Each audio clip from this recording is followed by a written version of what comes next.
एक दिन ठाकुर जी अपने ग्वाल वालों के संग खेल रहे थे, तो ठाकुर जी ने ऐसे खेल खेल में श्री दामा को धक्का दिया। श्री दामा गिर गया, बहुत जोर से रोया।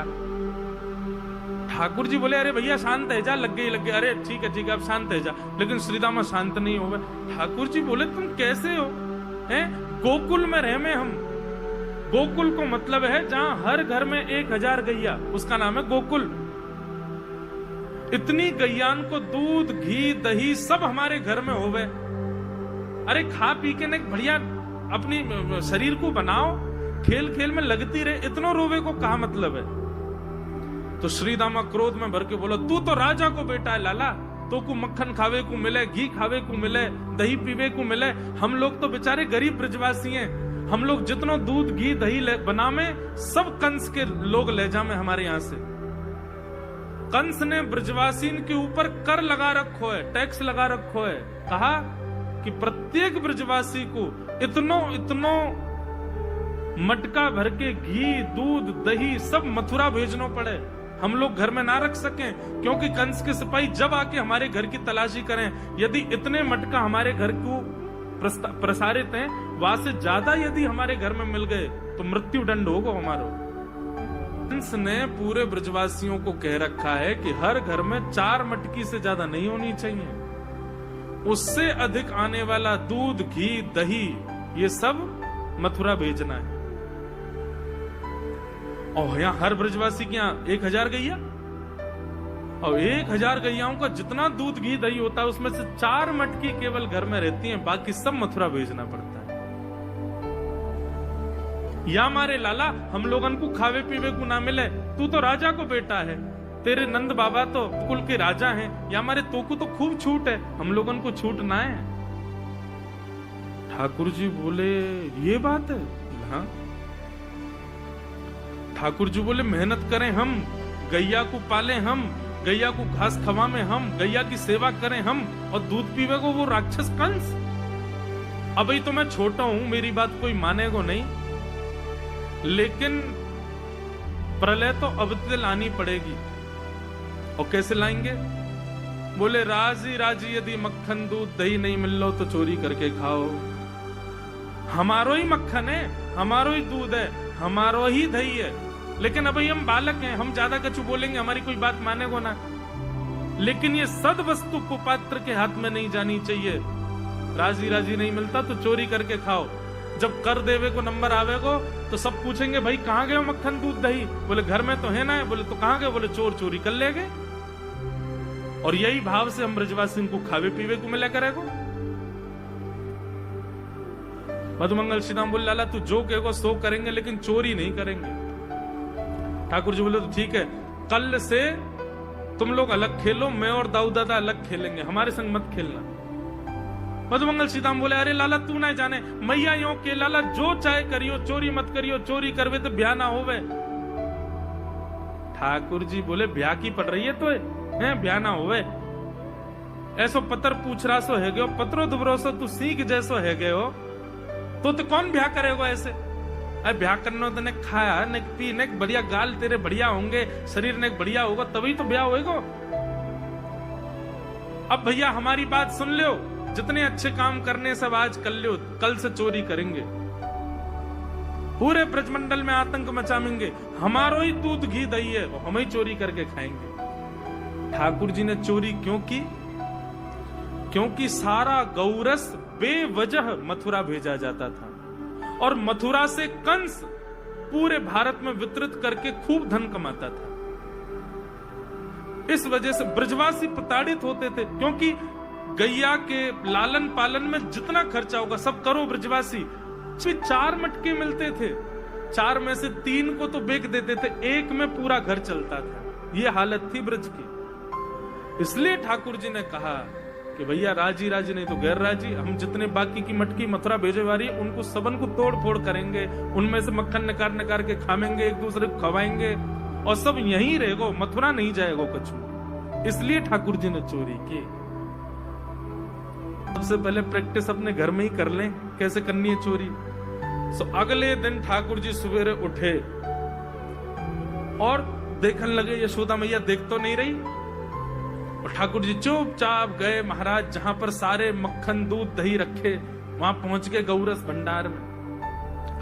और गौरस भंडार में एक मटकी के ऊपर से ढक्कन हटाए करके जैसे ही ठाकुर जी ने हाथ बोर के पानो प्रारंभ किया, सामने एक खंबा था, उसमें मणि लग रही थी।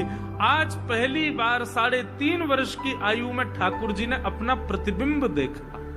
ठाकुर जी ने जैसे ही प्रतिबिंब में अपने रूप को देखा, अपने रूप को देख करके ठाकुर जी बोले, हो तू भी आयो यहां चोरी करवे? अपने आप से ही बात कर रहे हैं ठाकुर जी। अरे मैंने कही तो हती अपने अपने घर में चोरी करनी है, तू दारी के मेरे घर में आगो चोरी करवे? ठाकुर जी अपने प्रतिबिंब से बात कर रहे हैं। अब गौरस भंडार में ठाकुर जी की आवाज गूंज रही थी और वो गूंजते हुए रसोई घर में जा रही थी। रसोई में मैया ने सुनी, बोले ये लाला कहां ते बोल लो है? उठ गयो कन्हैया? मुझको पतो भी ना चली, नूपुरन की आवाज ना आई।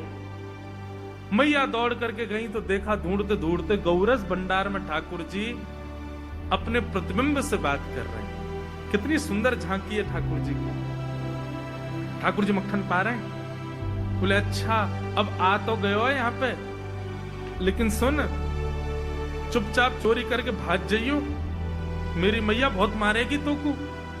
बाकू यदि पतो चल गई तू चोरी कर रहा है तो को उखलते मान देगी, मेरी मैया बहुत मारेगी। चुपचाप चोरी कर और निकलने यहां से। ठाकुर जी चोरी की बात कर रहे थे, यशोदा मैया ने पीछे से सुनी, लाला ओ कन्हैया। ठाकुर जी घबरा गए, मैया कैसे आ गई? हाँ मैया, कौन सी बात कर रहे हो तू? अरे मैया देख हमारे घर में चोर घुसायो है। अपने प्रतिबिंब को दिखा करके ठाकुर जी कह रहे हैं, देख मैया हमारे घर में चोर घुसायो, जे चोरी कर रहे हो हमारे यहाँ के मक्खन की, तुम्हें या को पकड़वे आयो हूं। नन्हे से गोपाल जी, बहुत मधुर लीला। मैया हंस भी रही है और क्रोध भी कर रही। बोले अच्छा जो चोरी कर रहे हो? बोले हाँ। चल याकू तो मैं पकड़ लूंगी, लेकिन जे बता तेरे हाथ में मक्खन कैसे लगो? तू तो याकू पकड़ भी आयो ना। अब मैया याकी मैं कहा बताऊं, तेने मेरे हाथ में पद्म राग के ऐसे ऐसे बढ़िया कंगन पहना रखे हैं, कड़ूला पहना रखे हैं सोने के। जब मैं धूप में निकलूं ना तो धूप की किरण से मुंह को बहुत जलन है जाए हाथ में। तो कल मेरे सखा मधुमंगल ने मुझसे कही, बोले लाला जे जलन तेरी दूर रह जाएगी, तू मक्खन में हाथ बोर लियो अपनो, सोई तेरी जलन दूर रह जाएगी। क्या हमारे मैया जलन हटावे के काजे मैंने हाथ बोरो है। मैया बोली अच्छा चल लाला, यहां तो तेरे जलन है रही और यहां मक्खन कैसे लगो? ठाकुर जी बोले मैया मैं अपनी जलन दूर कर रहा हूं। इतने में जन कहां एक मक्खी आके मेरे मुंह पे बैठ गई। बाकू उड़ावे के काजे मैंने जैसे मुंह पे हाथ किया, सो मक्खन मेरे मुंह पे लग गो। मैया बोली लाला तू चोरी भी करन लगो और अब झूठ भी बोलन लगो मुझसे।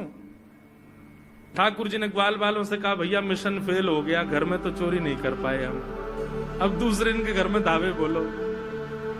एक दिन महाराज ठाकुर जी का जब आतंक खूब बढ़ गया गोकुल में, सब गोपियों ने जाकर के मैया से शिकायत करी। बोले मैया अपने लाला को संभाल लियो, नहीं तो काव देना हम देख लेंगी और फिर हमसे मत कहियो कि तेने मेरे लाला से यूं क्यों कही।